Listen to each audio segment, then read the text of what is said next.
Mesdames et messieurs, rebonsoir et bienvenue au forum d'échange de Ça se discute de ce soir. J'ai déjà en plateau avec moi Eloge Francis Attali, analyste politique, bonsoir. Bonsoir. Pachedor Agossou, philosophe politique, enseignant, bonsoir. Bonsoir. Julio Tometi, analyste politique, juriste, bonsoir. Bonsoir. Et si tout va bien, depuis Paris, Sofoni Jed Kobouré, s'il est avec nous, pas encore, on va le retrouver certainement tout à l'heure. Alors, nous allons parler, on va dire, d'un phénomène qui a cours depuis quelques années déjà. On a tous en mémoire l'affaire ICC. Ces dernières années, il y en a de diverses variantes. Cette fois-ci, c'est une autre affaire, l'Apple Mall, qu'un certain Camerounais a mis en place. D'ailleurs, lui-même, il est en fuite. Le fondateur, depuis quelques mois du Cameroun, il doit être, disons, réfugié en Centrafrique. Mais en temps, ça a commencé par faire des dégâts chez nous. Comment vous expliquez la propension des Béninois à tomber dans ce type de piège? Parce qu'il y en a de diverses sortes. Écoutez, ce n'est pas de gain facile. Ce n'est pas de gain facile, il n'y a pas autre explication. Mais vous savez là que c'est la pauvreté en fait qui amène la plupart des individus à être intéressés par les offres que certains groupes, à travers certaines plateformes, présentent. Vous savez évidemment que c'est captivant lorsque vous n'avez pas les ressources qu'il faut pour subvenir à vos besoins, ou si vous n'avez pas les ressources additionnelles pour arrondir les fins du mois, et qu'on vous tend la perche, vous mordez vite à l'hameçon. Donc c'est ce qui arrive. On a vécu le phénomène ICC, mais les gens n'ont pas cru devoir tirer le son des catastrophes, des dégâts. Mais ce qui se passe ici, ce qui se passe au Bénin, c'est pas seulement au Bénin, c'est aussi bien aux États-Unis que dans toutes les parties de la planète. C'est un phénomène mondial. Et c'est en cela que peut-être il faut une éducation collective, des dispositions étatiques, interétatiques, qui pourront permettre de contrer évidemment le développement de ces fléaux qui relèvent en fait de l'ANAC, de l'ANAC, mais scientifiquement organisés. Parfois avec la complicité de certains acteurs qui sont suffisamment outillés intellectuellement. C'est en cela que je suis un peu peiné, mais nos sociétés, elles sont en train de connaître des mutations, mais ces mutations, il faut les encadrer. Voilà. Si c'est une même question, Pachedor Agossou. Depuis l'explosion du Bitcoin, la crypto-monnaie a vendu du rêve à la jeunesse qui y trouve la seule et unique manière de se distinguer. Vous voyez, nous sommes devenus, notamment l'Afrique, est devenu l'Eldorado de ces arnaqueurs-là qui y trouvent un terreau favorable. Néanmoins, moi, je ne blâmerai pas nos concitoyens parce que c'est une absence de réglementation de ce secteur par l'État qui est vraiment à la base de ce fléau.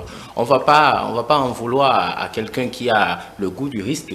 Le problème ici, c'est que l'investissement n'est pas fait. On miroite le gain, mais après, l'investissement n'est pas fait. Aucun Béninois n'irait devant la juridiction si entre-temps il payait une monnaie à 100 francs qui est redescendue à 1 franc. Le souci, c'est que l'investissement promis n'a pas lieu. Et moi, je mets ça sur le compte de l'absence de réglementation de ce secteur-là par l'État. Je ne partage pas vraiment l'avis de M. Attali quand il cite aussi les États-Unis comme exemple. Le problème n'est pas traité de la même manière aux États-Unis qu'au Bénin. Ici aussi, nous souffrons du manque de professionnels avertis qui pourraient vraiment conseiller et orienter les citoyens ou les concitoyens désireux d'investir dans ces genres de crypto-monnaies. Donc moi, je vois que les deux principaux soucis, c'est l'absence de cadrage du secteur de crypto-monnaie par l'État et aussi l'absence de manque de spécialistes. Puisque si l'État jouait son rôle, il aurait publié de manière régulière de ces sites-là qui sont dénoncés déjà sous d'autres cieux, mais pour lesquels nos citoyens ne sont pas informés. Et si entre-temps nous avions des spécialistes aguerris, je crois bien que nos citoyens pourraient s'orienter vers ces derniers pour les conseiller en matière d'investissement. Or, tel n'est pas le cas. Le peu que nous avons aujourd'hui, c'est pas donné. C'est pas donné à n'importe qui d'y aller. Donc moi, je ne blâmerai pas nos concitoyens. Je pense que le problème est ailleurs. Julio Tometi. Le problème est aussi ailleurs, mais il faut commencer par blâmer les concitoyens. Mais en les blâmant, il faut les blâmer avec un peu de réserve. Et moi, je vois un autre aspect de cette question. Là, vous allez vous demander, vous avez bien posé la question, depuis ICC Services, passant par, comment dire, ceux qui ont vendu ce qu'on appelle le marketing de réseau. Exactement. Autres, je me permettais parce que ça fait l'actualité. Et d'autres, on va se demander pourquoi. Dernièrement, même avec les Adogba et autres, là où les gens se sont retrouvés comment dire, à détourner le fonds des concitoyens, l'État en a interdit cela, mais vous constaterez dans la masse que ça a toujours continué. On va se demander pourquoi. Moi, je vois beaucoup plus, comment dire, en fait, l'incapacité d'un système. L'incapacité notamment du système bancaire à pouvoir, comment dire, absorber d'une certaine façon, à pouvoir être un pôle d'attraction pour absorber en fait l'épargne. En fait, c'est une question d'épargne dont il s'agit. Et lorsque vous avez un système bancaire qui n'offre pas l'attractivité nécessaire pour que volontairement, lorsque vous avez peut-être un 500 000 quelque part, vous le mettez là, vous savez que ça va vous générer, parce que lorsque vous voyez un peu dans notre contexte, entre le taux d'épargne et le taux en fait d'intérêt ou le taux global de prêt, vous voyez un peu en fait la différence. En fait, vous avez des concitoyens qui ne font plus confiance d'une certaine façon au système bancaire. Et de ce point de vue, naturellement, lorsque il y a de ces genres de propositions, c'est clair que ça vient trop vite. Moi, j'ai travaillé un peu sur la question de pourquoi j'en parle justement. Puisque dans un autre classe, je suis spécialiste en droit bancaire et financier, vous demanderez aux banques, eux-mêmes vous diront que d'une certaine façon, que c'est l'État, d'abord l'État, et à travers les politiques fiscales d'une certaine façon, et les politiques réglementaires de la BCEAO qui imposent en fait un certain nombre de seuils ou bien un certain nombre de taux qui, vraisemblablement, vis-à-vis en fait des consommateurs que nous sommes, que sont les concitoyens, ne sont pas attrayants d'une certaine façon. De sorte que les gens ont de l'épargne, c'est-à-dire, parce que c'est pour éviter la thésaurisation que nous avons créé les banques. Mais les banques qui n'arrivent pas aujourd'hui à véritablement créer l'attraction pour mobiliser, en fait, mobiliser l'épargne des concitoyens. À partir de ce moment-là, lorsque d'autres offres leur sont proposées, très vite, ils doivent y aller parce que, comme on le dit, l'argent qui reste quelque peu seul risque de créer un certain nombre de difficultés. Donc, il faut voir, comment dire, une question d'éducation au niveau des concitoyens, mais véritablement, il faut travailler en fait le secteur bancaire pour qu'il soit le plus attractif que possible. Ça va permettre d'amoindrir quelque peu le mal. Oui, concrètement, vous voulez qu'on passe des taux de rémunération sur des comptes d'épargne ou quelques trucs là de 3, de 6 à 20%, 15%? Non, quand je dis ça, je vais vous donner un simple exemple. Oui. C'est-à-dire, nous avons, c'est pourquoi, comment dire, il y a même des initiatives que l'on peut apprendre d'une certaine façon. Vous savez que de plus en plus, les consommateurs se plaignent. C'est-à-dire, vous avez un compte en banque. Je prends juste un cas. Les frais de tenue de compte. Peut-être c'est à 2000 francs, mais ne vous dit rien. Au bout d'un certain nombre de temps, vous prenez votre relevé de compte et vous voyez que les frais de tenue de compte sont liés à 4000, sans que vous n'ayez l'information. Et vous le verrez au sein des concitoyens, poser un peu la question d'une certaine façon. De sorte que beaucoup aujourd'hui ont du mal à aller vers les banques. Comme nous laissons les autres difficultés, vous savez que dans notre environnement aujourd'hui, des fois vous faites des chèques à des personnes, ils vous disent non. Parce que, en fait, les contraintes liées, d'accord, à l'encaissement d'un chèque au Bénin, je ne sais pas un peu ce que se passe dans la sous-région, mais c'est vraiment contraignant. Des fois, vous perdez toute une matinée, toute une journée d'une certaine façon, ou bien des fois, on vous parle des questions de connexion et vous avez mal, vous avez une urgence, vous n'arrivez pas. C'est pourquoi même, vous voyez, les services que proposent les compagnies de téléphones mobiles à travers le transfert My Money est même beaucoup plus dynamique que la banque de cette façon. Donc, les banques, à un moment donné, c'est comme si d'une certaine façon, plus le portefeuille se rétrécit, plus ils cherchent à trouver des marges pour pouvoir combler en fait leur assiette financière et véritablement on ne s'en sort pas quand bien même il y a en fait les autorités de contrôle qui permettent de limiter, qui permettent de juguler, mais on a l'impression que jamais rien n'est fait et quoi qu'on dise, c'est le consommateur qui est perdant dans sa relation avec les banques. Et donc quand nous sommes dans un système comme ça, on peut comprendre et tolérer en fait que les gens de cette manière soient très vite appâtés par ces propositions de marketing des réseaux, de placement d'argent en ligne. Les monnaies sont aujourd'hui diversifiées, les plateformes existent de manière diversifiée. C'est seulement lorsqu'il y a problème qu'on en entend. Mais généralement, comme vous l'avez dit, c'est le système de Ponzi. Les premiers sont souvent bénéficiaires et ce sont les derniers qui sont front-plenés. Est-ce que c'est la faute des banques si, on va dire, les gens se font avoir? Non, il n'y a pas que les banques. Je crois que je partage plus ou moins les derniers développements qu'il a eu à faire. Mais je veux faire souligner en fait qu'il y a plusieurs États qui ont opté pour la crypto-monnaie. Vous avez vu par exemple l'État centrafricain. Oui, bon, ça tourne en rond. Ah mais oui, vous avez vu d'autres États. En fait, vous avez vu, je cite 6 États que vous pouvez voir. Il y a le Nigeria, l'Afrique du Sud, le Kenya, le Ghana, le Togo. Et puis bon, alors, donc, vous savez évidemment que... Oui, d'accord, mais institutionnellement, aucun de ces États, institutionnellement, la Banque centrale du Nigeria ne propose aucune formule aussi attractive que ça, la crypto-monnaie. Non, ce qui dit est vrai. Je trouve évidemment que c'est pour faciliter évidemment les opérations bancaires et accélérer la satisfaction aux clients.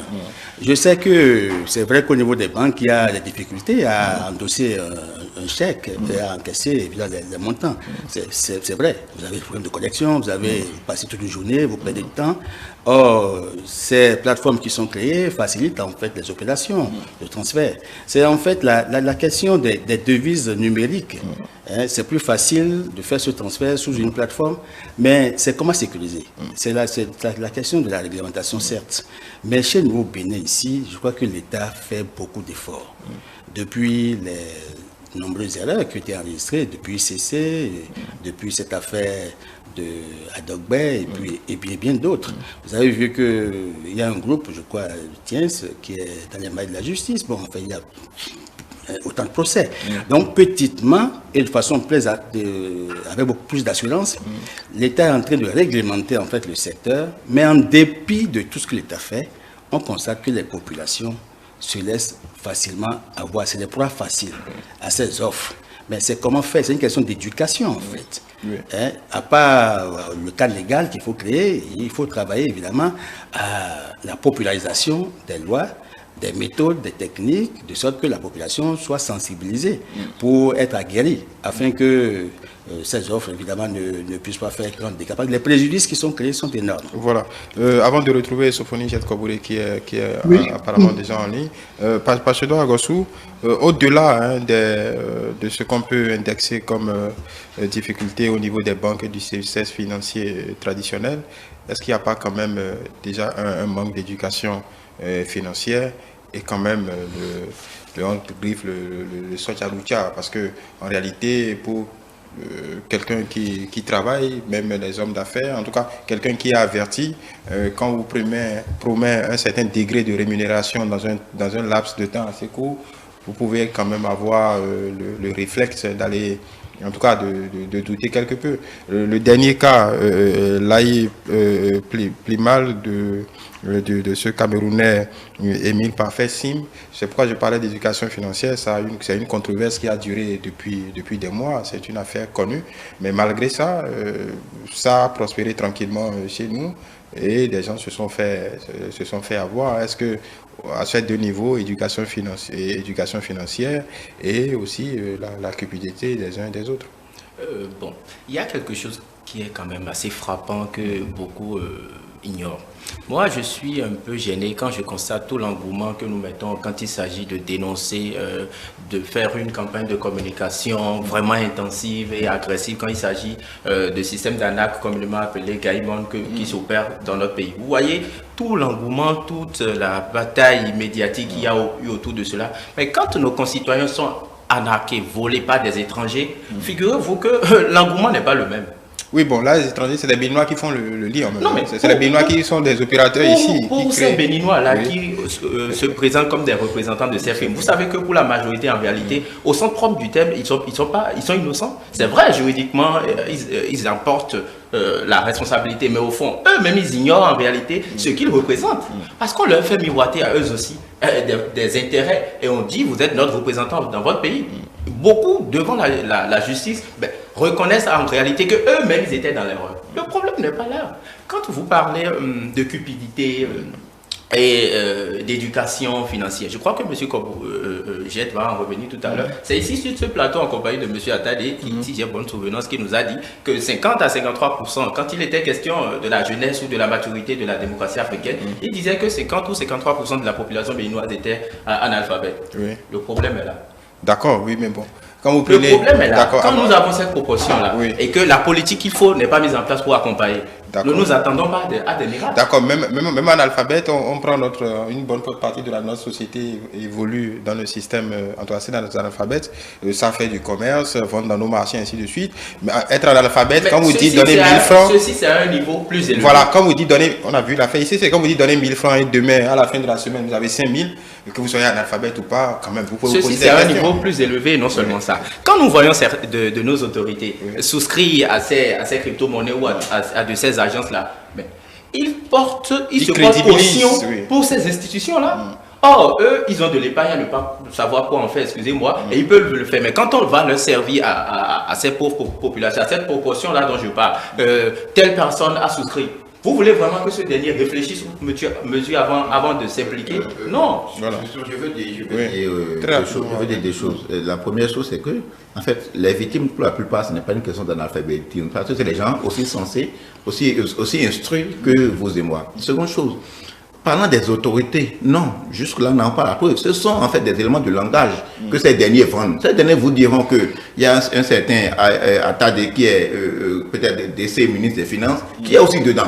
Qui a tel collaborateur, telle autorité qui est dedans. Des images sont associées. Tout ça, ça participe de la manipulation pour pouvoir appâter davantage d'une certaine façon. Donc c'est une question de communication. Et vous me confortez, quand les images sont associées, mais c'est sur les réseaux sociaux, c'est dans des salles que des communications se font. Mais pourquoi attendre que le mal vienne avant de... Nous sommes plus dans la réaction que dans l'anticipation. La réaction n'emporte sur l'anticipation. On va écouter Soufouni Jet Kabouré sur cette question importante. On parlait déjà bonsoir. Vous rejoignez le débat. Voilà, comment vous appréciez cette situation? Pourquoi ces différents systèmes prospèrent sous nos cieux assez rapidement?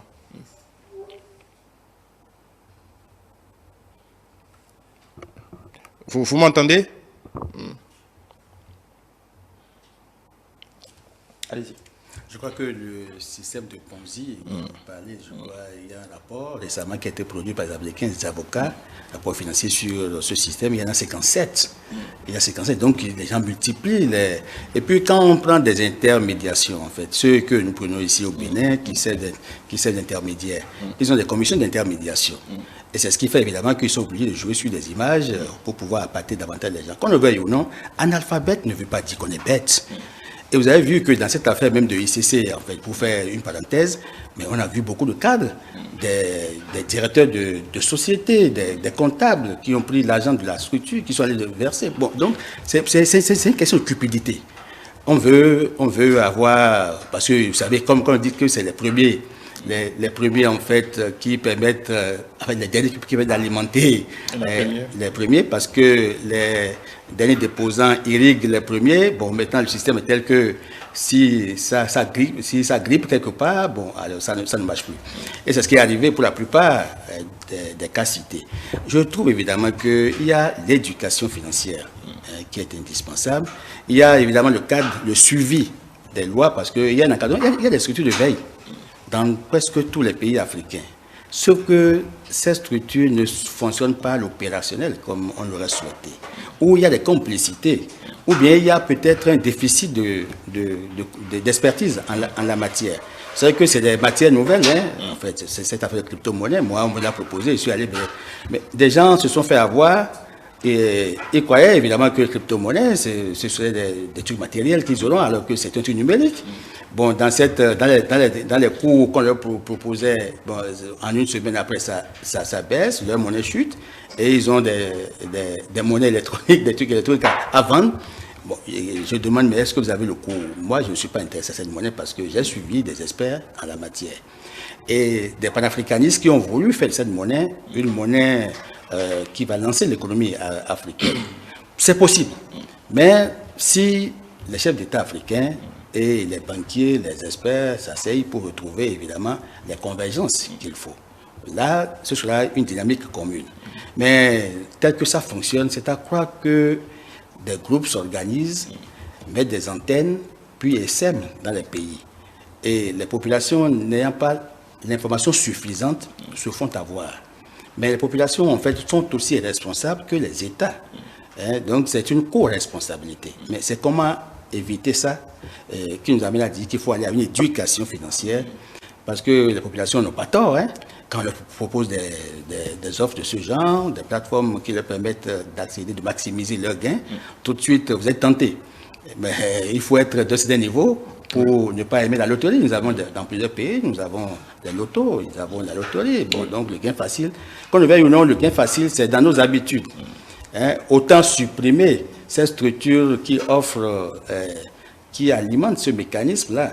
Dans tous les pays, si on peut, je vais dire une grosse bêtise, si on peut supprimer les loteries, les gens ne vont pas développer la facilité d'avoir de gains. Parce qu'il faut travailler, parce que c'est des mises qu'on fait pour avoir. Mais ça, c'est des mœurs occidentales, en fait, pour la plupart. Dans nos traditions, il n'y a pas ça. Il y a des tontines que nous faisons.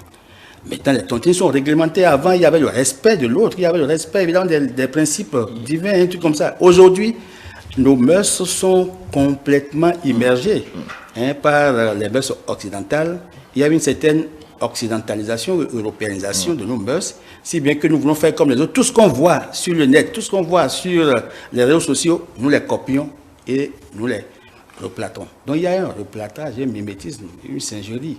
Mais nous n'avions pas encore atteint le degré de maîtrise suffisante pour pouvoir pratiquer ces nouvelles technologies, en fait, ces nouvelles innovations qui viennent. Nous allons voir si Sophonie Jette-Koboulé nous est revenu, si la ligne est beaucoup plus accessible.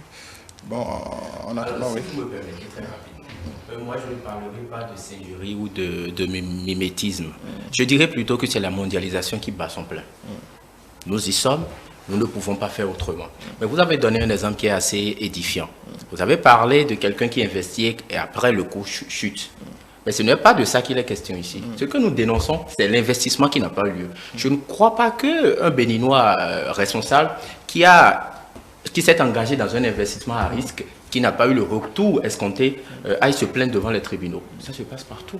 Nous ne sommes pas les seuls pays du monde à subir ça. Vous allez aux États-Unis, ça se passe. Vous allez dans les grands pays, les grandes puissances, ça se passe.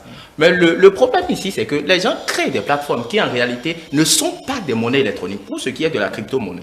Après, nous en viendrons au système national. Quand ils créent, ils font croire à nos concitoyens qu'ils peuvent investir. Permettez au moins à celui qui a investi 100 francs d'avoir en retour 1 franc. Il ne va pas se plaindre. Mais après, quand l'investissement est fait, quand l'investissement est engagé, la plateforme est bloquée. Pas de retour, ni rien. Et on n'arrive même plus à communiquer avec quelqu'un. C'est là ce que je suis en train de dénoncer. Et à ce niveau, je continue de dire que nos concitoyens ne sont pas à blâmer, puisque le problème n'est pas traité de la même manière dans les autres pays, notamment les pays européens occidentaux, que chez nous. Chez eux, le suivi est plus rigoureux. Ces unités que nous avons ici ne sont pas fonctionnelles, ne sont pas du tout opérationnelles. De l'autre côté, des rapports quasi quotidiens se font pour faire des mises en garde au niveau des citoyens afin que ces derniers-là n'aillent pas investir au niveau de telle crypto-monnaie. En fait, c'est ce que moi je soulève. Il faut qu'on puisse faire comprendre à nos concitoyens qui ont envie d'investir, ben bon, faites-le, mais par contre, telle et telle crypto-monnaie, c'est des faux, c'est de l'arnaque. On ne peut pas refuser à quelqu'un de ne pas faire un investissement. Revenons maintenant au système tel ICC et autres. Ça, je crois que c'est deux choses à scinder. On ne va pas mettre dans le même panier, dans le même marigot, la crypto-monnaie et ces systèmes-là. Au niveau national, on pourrait alors dire que c'est la cupidité. Quelque part, là, ça se justifie. C'est la cupidité parce que quand on te dit dépose 1 franc et après tu vas prendre 10 000 francs, tu pourrais dire non, ça ne va pas. Mais là encore, je voudrais mettre la responsabilité de l'État en jeu. Combien de fois de répression a été effectuée au niveau de ces structures avant que ces affaires de Adogbel explosent? Pendant longtemps, les gars ont opéré en toute tranquillité. Il a fallu que le nombre devienne exponentiel avant que l'État réagisse. Pourquoi la réaction l'emporte toujours sur l'anticipation? Et je reste sur ma faim. Voilà. Est-ce que les mécanismes d'alerte sont en question ici? Je vais le dire un peu comme on le dit peut-être en droit, pour légiférer que les faits précèdent les tests. Vous savez, l'État ne peut pas être derrière chaque citoyen ou bien derrière chaque organisation pour être en train de prévenir, d'éviter. Non, il y a que les éléments se produisent et que les éléments soient portés à sa connaissance selon les rapports. Par exemple, pour le cas de Adogbe, les rapports ont été faits sur 2 ans.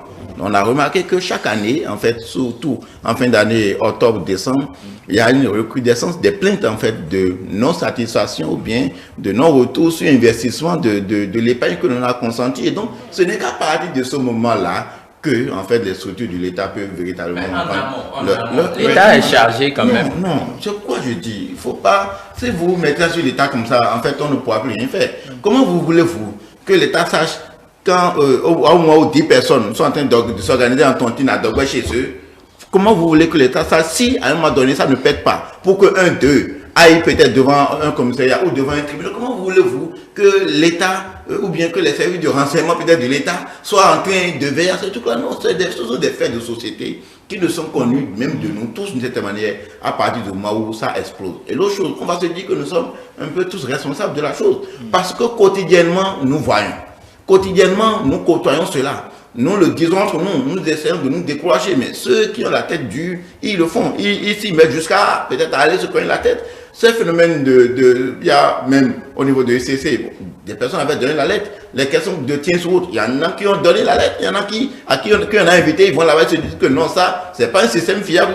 Mais combien de personnes, combien sommes-nous à aller dénoncer d'une certaine façon? Chacun se dit, tant que ce n'est pas mon affaire, c'est ceux des autres. Donc, ce n'est qu'à partir du moment où, comment dire, ça effraie l'opinion que le gouvernement peut d'une certaine manière prendre leurs mesures. Ce que moi, je vais dire par rapport à ça, c'est que véritablement l'éducation financière est une chose extrêmement importante que nous commencions. Et ça encore, ce n'est pas seulement du rôle de l'État, c'est du rôle de tout le monde de dire d'une certaine façon qu'il y a, comment dire, des seuils à ne pas franchir. Apprenant par exemple en fait les taux moyens d'épargne dans un système économique comme le nôtre, qui par exemple ne peut pas dépasser au moins 10%.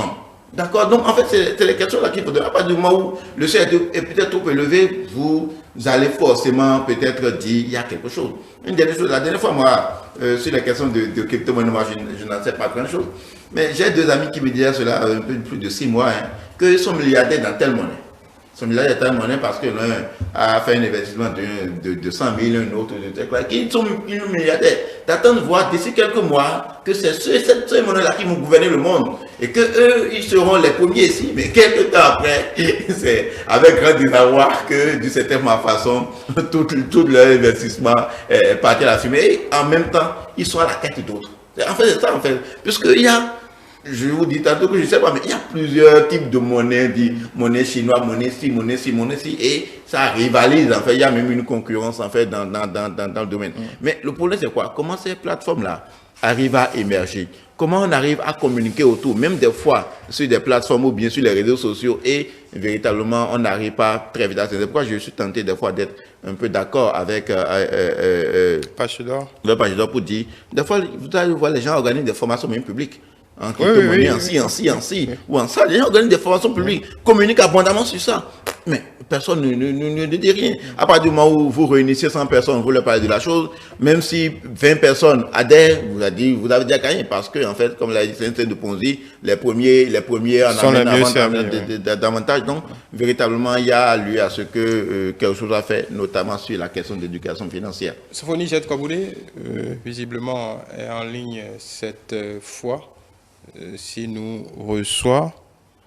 Vous m'entendez? Vous nous recevez? Est-ce que vous m'entendez?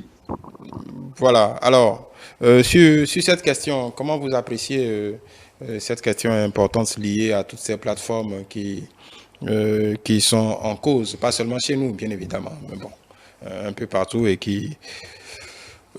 autour desquels il y a beaucoup de choses à dénoncer et qui sont liées, qui amènent parfois des désastres financiers. En effet, vous avez raison de souligner que ce n'est pas un phénomène béninois. C'est un phénomène qu'on constate un peu partout sur le continent, au Kenya, en Afrique du Sud, au Nigeria, etc., etc. Parce qu'aujourd'hui, on a quand même les échanges de crypto-monnaies sont en haut sur le continent, n'est-ce pas? Elle représente plusieurs milliards de dollars. Et donc, forcément, ça laisse, n'est-ce pas, ça donne des occasions à certains entrepreneurs, enfin faux entrepreneurs du coup, enfin arnaqueurs ou cyber-arnaqueurs si on veut, de trouver dans les crypto-monnaies comment dire, un nouvel Eldorado pour pouvoir récupérer des sous.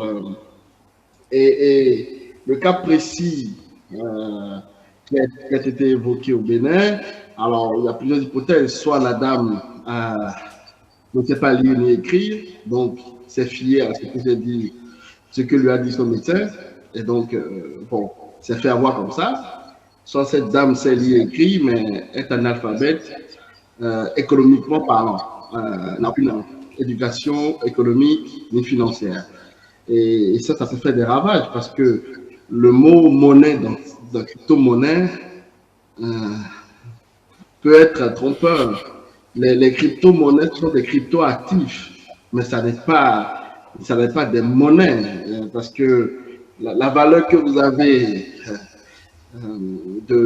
sur les crypto-monnaies, c'est la valeur que le dernier individu qui l'achète est prêt à payer pour l'acheter, n'est-ce pas?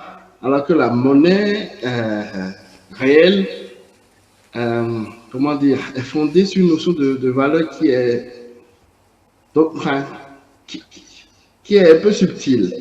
Parce que si je vous demande les 10 000 francs que vous avez dans votre poche là sur le plateau, pourquoi ces 10 000 francs ont de la valeur? Parce qu'après tout, c'est un papier que vous avez dans votre poche. Pourquoi ce papier a de la valeur? Vous avez trois réponses dans l'histoire. Vous avez la réponse d'Aristote qui dit que c'est la quantité de travail qu'il faut pour aller chercher cette monnaie qui fait la valeur de la monnaie. Bon, on voit qu'aujourd'hui, ça ne tient plus puisque fabriquer un billet ne coûte plus cher du tout. Donc, cette définition ne marche pas. Il y a la réponse de Platon qui dit c'est la confiance qu'une société accorde à la monnaie qui fait sa valeur. On est déjà proche de la vérité, mais il y a quelqu'un dont on ne parle jamais qui a fondé la notion de valeur, n'est-ce pas, qui s'appelle Jésus. Quand les pharisiens sont venus le voir pour lui dire alors, maître, doit-on payer les impôts? Et il a dit qu'y a-t-il sur la monnaie? Et ils répondent, c'est César. Et il dit, rendez à César ce qui est à César et à Dieu ce qui est à Dieu. C'est-à-dire que la monnaie, c'est César. La monnaie, c'est l'État. Si vous n'arrivez pas à payer vos impôts avec une monnaie, ça n'est pas une monnaie. Au Bénin, vous ne pouvez pas payer vos impôts avec un autre chose que le franc CFA. Donc, il faut que les gens comprennent, et ça, c'est de l'éducation. Hein. Ça part déjà de la définition de la valeur d'une monnaie. Qu'est-ce qui fonde sa valeur? Eh bien, si on confond les crypto-monnaies avec de la monnaie, eh bien, on fait des amalgames et on croit à tout et à n'importe quoi. Et en plus, là, en l'occurrence, c'est de l'arnaque en termes plus classiques, quoi. C'est-à-dire que c'est de l'arnaque où on miroite, n'est-ce pas, un taux de rendement phénoménal. Le cas de AfriCrypt qui a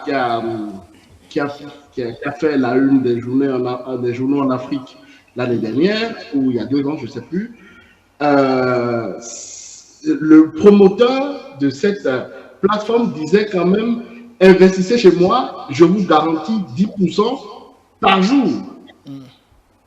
Et donc forcément, quand on vous garantit 10% par jour, vous vous dites, alors là, ça peut être intéressant. Mais le problème, c'est que les gens continuent à croire à une fable. Ils doivent comprendre que c'est ce que disent les Anglais. There is no free lunch. Il n'y a pas de repas gratuit. On vous promet 10% par jour. C'est qu'on est potentiellement dans un système dans une pyramide de Ponzi, quoi. Ponzi, oui. Encore une fois, c'est une question d'éducation. Et comme moi, je suis plutôt un grand lecteur de Étienne de la Boétie, entre l'oppresseur et l'oppressé, je dirais toujours à l'oppressé, tu t'es mis à disposition pour que l'oppresseur t'oppresse. Les mécanismes d'alerte. Non, je crois évidemment que je partage le développement de Koboudé.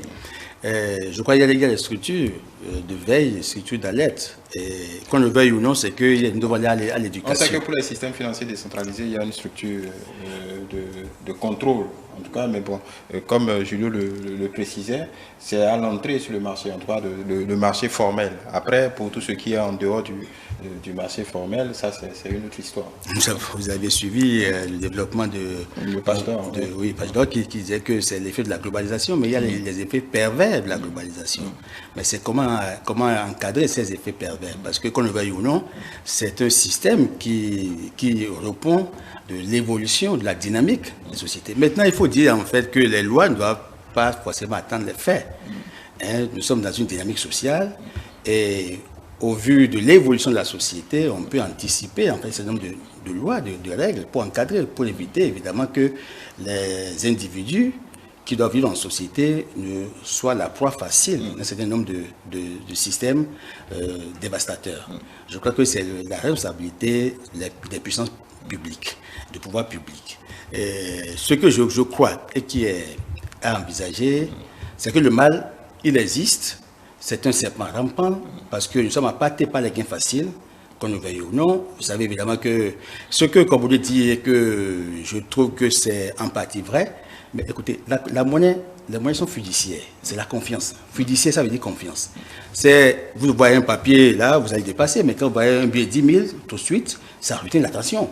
Parce qu'il y a une confiance, mais quitte après à voir si c'est un faux billet ou si c'est un vrai billet. Donc, c'est la confiance qui fait évidemment qu'on donne la valeur. La valeur d'une monnaie, c'est la confiance. Or, il se fait qu'en parlant des crypto-monnaies, le cours chute d'une semaine à l'autre, c'est pas stable.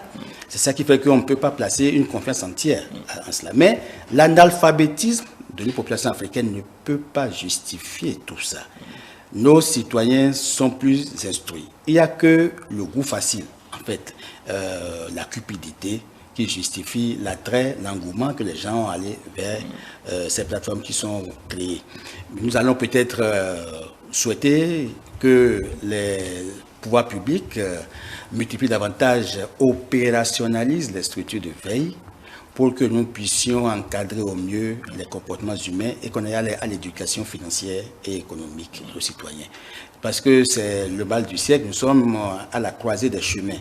Et on ne peut pas refuser le développement. Le développement a ses aspects positifs, mais aussi ses aspects pervers. C'est à nous de pouvoir faire le discernement qu'il faut pour éviter de tomber dans les effets pervers de la mondialisation. Voilà, Julio Tometi, vous parliez du marketing de réseau. On se rend compte au gré des affaires. C'est vrai qu'il ne faut pas...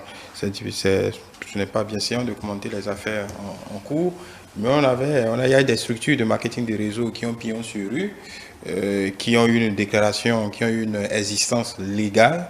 Et on se rend compte après au moment du procès, selon les déclarations, c'est que la finalité de ces opérations sont complètement en contradiction avec les déclarations faites au préalable pour mettre ces structures-là en place. Et pour parler de ces, on ne va pas parler de ces marques, mais pour le coup, c'est une marque, on va dire, c'est un réseau préempté par bon nombre d'élites, parce que il y a plein d'élites qui ont, en tout cas, des hommes et des femmes instruits, qui en ont fait leur cheval de bataille et qui brassent et qui ramènent beaucoup de gens à les manifestations se font dans les grands hôtels, se faisaient dans les grands hôtels de la place. Et puis, voilà, il y a quand même un paradoxe. Soit il y a une complicité en tout cas, de personnes dans le système, soit le système est quelque part défaillant.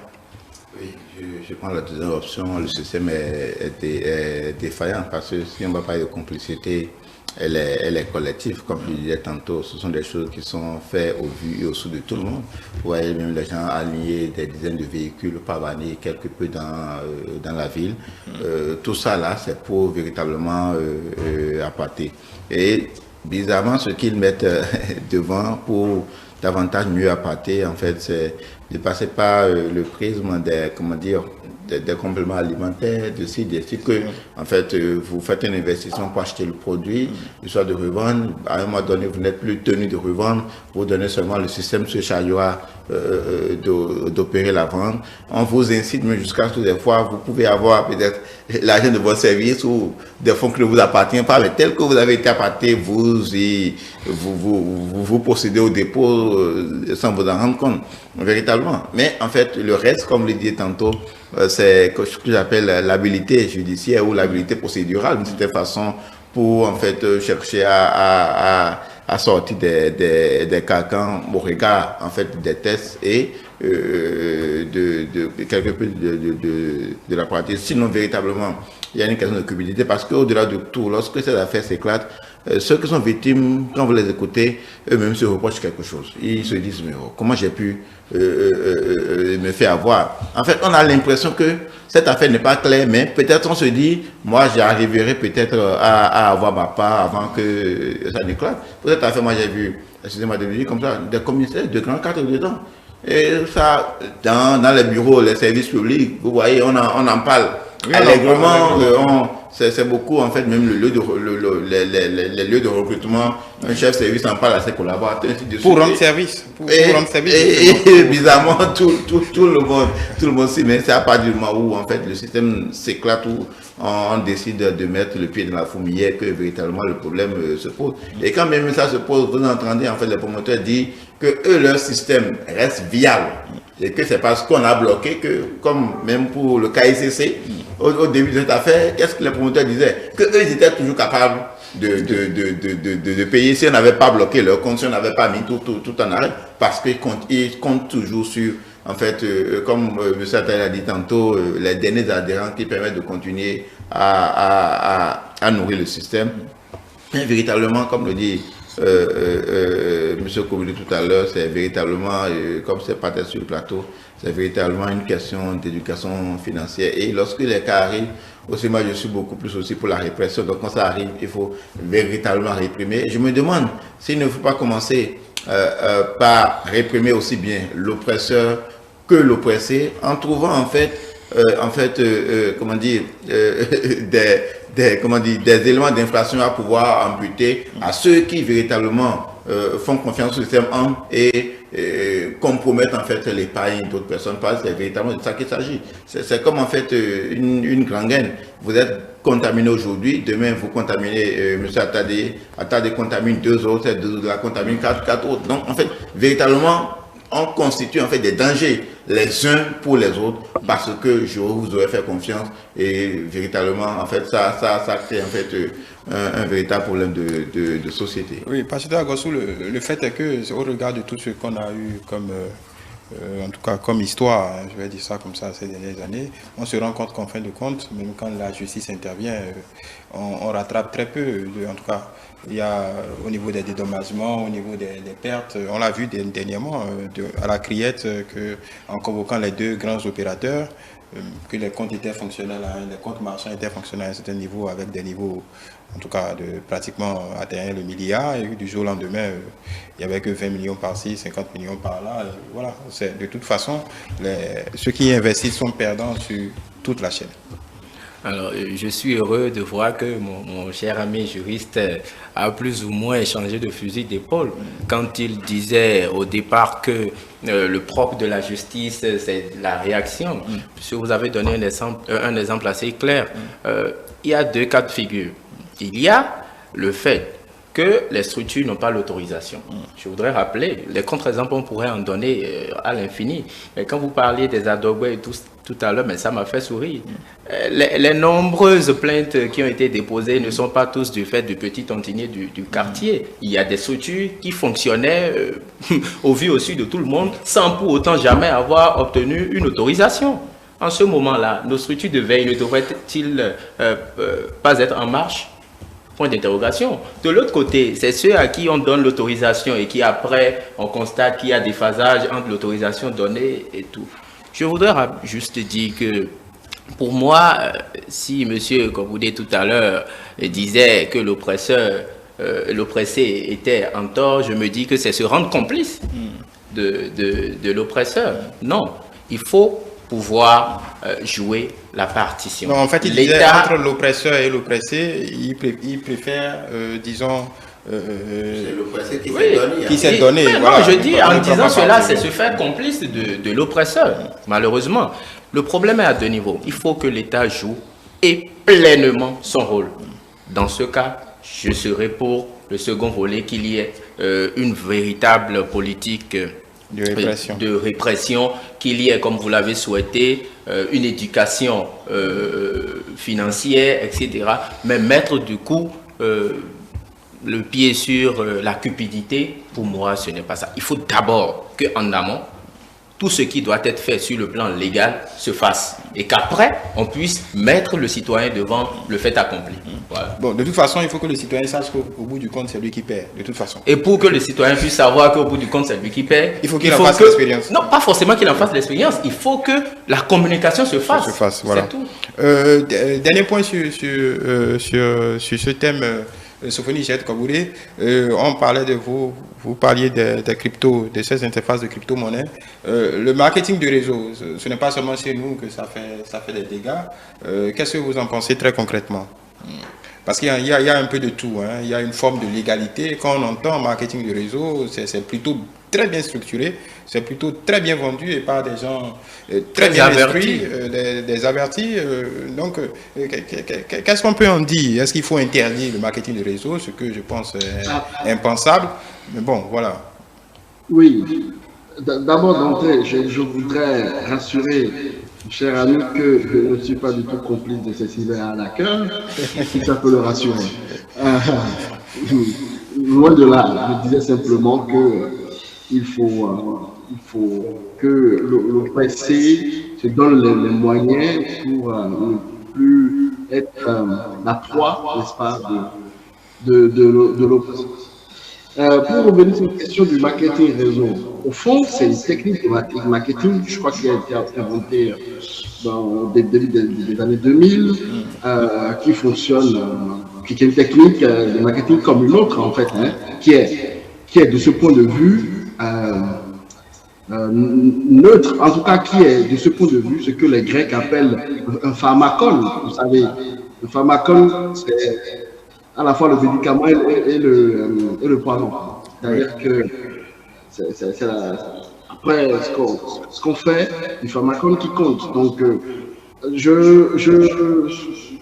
qu'on utilise après des techniques de marketing pour développer son produit parce qu'on a un produit qui marche et qui apporte de la valeur, ça ne me choque aucunement. Bien au contraire, ça veut dire que vous avez des marketeurs dans votre équipe qui bossent bien, quoi. Mais quand on utilise le marketing de réseau sur un service qui lui-même est une fraude, est un faux service, alors là, oui, c'est pas tellement la technique de marketing utilisée pour promouvoir le service qui est le service lui-même. Oui. C'est le service lui-même, en réalité. Donc là, le service, on promet une rentabilité sur capital investi de 10% par an. Oui. Non, ça c'est le free lunch. Ça n'existe pas. Vous savez, ça ne marche pas, ça. Hein, avoir 10% par jour sur le capital investi, ça n'existe pas. Voilà. Nous allons passer très rapidement, il nous reste une dizaine de minutes, on va dire quelques mots, quitte à revenir sur le sujet demain. Lundi, le Nigeria, notre grand voisin de l'Est, aura un autre président, le président élu Bola Tinubu sera investi. Alors, très rapidement, qu'est-ce que ça peut changer pour notre pays? Déjà un président très atypique. Quand on suit son parcours, vous avez vu que d'un conducteur de taxi à New York, aux États-Unis. Bon, ça c'est l'histoire. Mais oui, mais ici, mais c'est pour saluer évidemment tous les progrès qu'il a fait. Oui. avant de devenir comptable et de faire les bonnes affaires. Parce que quand j'insiste là-dessus, parce que quand vous allez commencer par citer cette histoire, il y a d'autres parties de cette histoire qui ne font pas. Non, bon, on va pas. Écoutez, quand on veut, non, mais il est à la fois influent et controversé. Oui. Mais il faisait de roi. Pourtant, écoutez, les gens ont défié Tinubu parce qu'ils ont dit qu'il est vieux. Oui. 70 ans. Les jeunes ont dit, mais qu'il est trop vieux, il ne faut pas. Mais il dit aux jeunes, mais non, vous allez vieillir aussi. Mais pour le moment, je serai d'abord président et vous viendrez me rattraper. Aujourd'hui, il est président. Il va entrer dans ses fonctions, je crois, lundi le 29. Il est allé, je crois, à Paris, il a fait 2 semaines pour des soins, pour faire son check-up. Et il est plus en forme maintenant pour prendre service. Maintenant, qu'est-ce que le Bénin gagne à cette affaire? Vous savez que nous avions de très bonnes relations avec le Nigeria et bien, il y a eu des bruits diplomatiques depuis 2019, en fait, août 2019. À décembre 2020, on a fait 16 mois de crise de fermeture de frontières avec tout ce que ça a généré comme préjudice pour les 2 pays. Je crois que Tinubu incarne en fait la démocratie, il incarne l'ouverture, il est la continuité en fait du président sortant, parce qu'il est du parti en fait du président sortant, et il a fait le président sortant, et le chef de l'État béninois a été un de tout premiers quand même à écrire sur sa page Facebook les satisfecits, les remerciements, en fait, les félicitations chaleureuses en fait adressées à Tinubu, et il place l'espoir que la coopération maintenant soit plus serrée, la fraternité et la convivialité, la cordialité qui existait entre les 2 pays seront renforcées, et que les liens économiques et de coopération que nous avons seront dopés. Ça veut dire que déjà le président Patrice Talon nourrit de grands espoirs pour l'avènement au pouvoir de Tinubu. Et je partage évidemment le fait que l'accession de Tinubu à ses hautes fonctions républicaines, et vu son parcours, parce que c'est un homme d'ouverture. Quand on veut non, ça, il a un regard plus ouvert, plus large, parce qu'il a souffert avant d'accéder à cette dimension importante de l'État, et il va devoir partager avec l'Afrique, parce qu'il a une vision panafricaine aussi. Il a souffert, mais le président Boiré, le pouvoir ne vient pas tomber tel un fromage. Non, mais le pouvoir ne se pas, ça lâche. Julio Tometti. En fait, je pense, comme on l'avait dit tantôt, il y a eu beaucoup de bruits diplomatiques. Je ne sais même pas si, à l'heure actuelle, si ces bruits sont complètement estompés. L'actualité nous offre en fait des occasions de toujours continuer à subir la destinée. Mais fondamentalement, je pense que en fait, ces bruits-là vont trouver quelque peu de solutions. Parce que j'ai l'impression que ces bruits ne sont pas véritablement sur des questions d'ordre peut-être concret, mais sur des questions peut-être de personnalité, de principe, je peux dire même d'ego d'une certaine façon. Et un nouveau chef d'État qui vient dans ce contexte-là, je pense que en fait, nous allons pouvoir mettre là-bas à terre ou bien repartir complètement à zéro, en fait, pour que lui-même, d'une certaine manière, apprécie la situation. Je pense qu'en fait, il y aura sans doute une nouvelle dynamique, en fait, dans la diplomatie, dans les relations entre le Bénin et le Nigeria. Donc, c'est peut-être pour partir, en fait, pour instaurer une nouvelle approche diplomatique, nous l'espérons bien. Sur cette même question, s'il y avait une incompatibilité, on va dire, de personnalité entre le président Patrice Talon et le président Boiré, qui peut le président sortant. À cet effet, je crois que notre président a répondu clairement à cette question. Il a dit que nous n'avons pas de problème diplomatique avec le Nigeria et que nous sommes en face d'un géant qui se permettait de faire ce qu'il voulait. Il l'a dit, le président Talon l'a dit au moment où on était dans les bruits de fermeture de frontières. Alors, si vous me permettez, nous avons été pendant longtemps partenaires avec un système qui a voulu rétablir Manu Militari une balance commerciale en foulant au pied, excusez-moi, tous ces engagements communautaires et tout. Et aujourd'hui, nous avons un nouveau président issu du parti de ce dernier. Excusez-moi, mais je ne suis pas du tout optimiste. Du tout, je ne le suis pas. C'est vrai, au lendemain de son élection, le président Talon saluait l'ouverture d'une nouvelle ère pour de coopération plus impactante, voilà, plus impactante. C'était ces mots.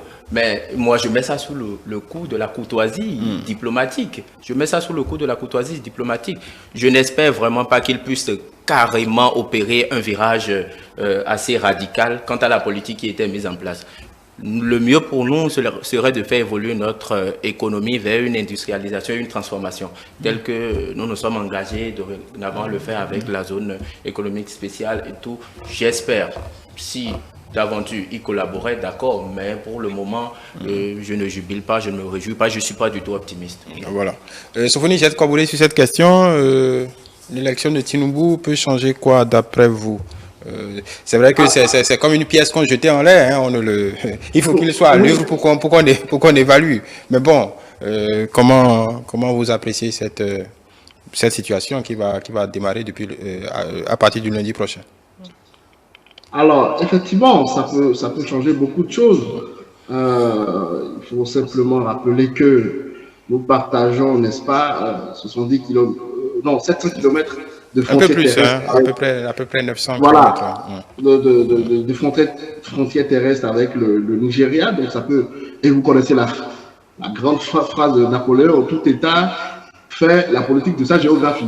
Donc, on n'a pas demandé à être à côté du Nigeria, donc on est à côté du Nigeria de facto, et il faut en profiter pour le principal point, ça va être le commerce, n'est-ce pas? On rétablit les relations commerciales qui ont dû baisser.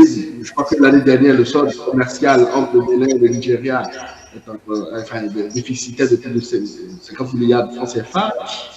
Donc, j'espère surtout que pour les Nigérians, que le nouveau président ne va pas s'adonner à des politiques protectionnistes qui vont ruiner les Nigérians. Parce que, soyons clairs sur un point, le Nigeria est à la croisée des chemins. Évidemment, c'est la plus grande économie d'Afrique, mais c'est aussi l'une des plus malades. Le chômage a quadruplé au Nigeria en 5 ans. Le Nigeria abrite le plus grand nombre de personnes extrêmement pauvres au monde. Un tiers de la population active est sans emploi ou ne travaille que quelques heures par semaine. Le Nigeria est classé 169e sur 190 pays au classement du Doing Business. Alors, la Banque mondiale arrête de publier le Doing Business, mais jusqu'au Doing Business de 2016, le Nigeria était toujours entre 170 et 169e place sur 190 pays. Donc, le virage protectionniste du Nigeria est dangereux, a appauvri le pays et a conduit le pays dans un flot de violence. De récession. Donc, pour les Nigériens eux-mêmes d'abord, que le président ne va pas, n'est-ce pas, hériter des politiques protectionnistes du président actuel. Voilà, nous allons finir là-dessus parce que le temps est coulé. Nous aurons le temps de revenir peut-être à l'occasion de cette investiture. La semaine prochaine, on en parler. Merci beaucoup, Louis Francis Attalé. Je rappelle que vous êtes analyste politique. Bachido Agossou, enseignant et philosophe politique. Merci. Jules Tometi, juriste analyste politique. Merci beaucoup. Et Sofoni Jet-Kaboulé, merci beaucoup, même si la liaison a été un peu plus compliquée ce soir. Ça peut arriver. Merci à vous pour votre disponibilité de tous les instants. On se retrouve mesdames et messieurs, demain pour d'autres développements. Je rappelle que vous pouvez revivre cette émission sur notre page YouTube ETélé Bénin, notre site internet du même nom, notre compte Twitter ETélé Live, notre compte Facebook ETélé en direct et nous continuez par nous suivre via notre application ETélé Bénin. D'ici là, portez-vous bien et rendez-vous demain, même heure, même chaîne.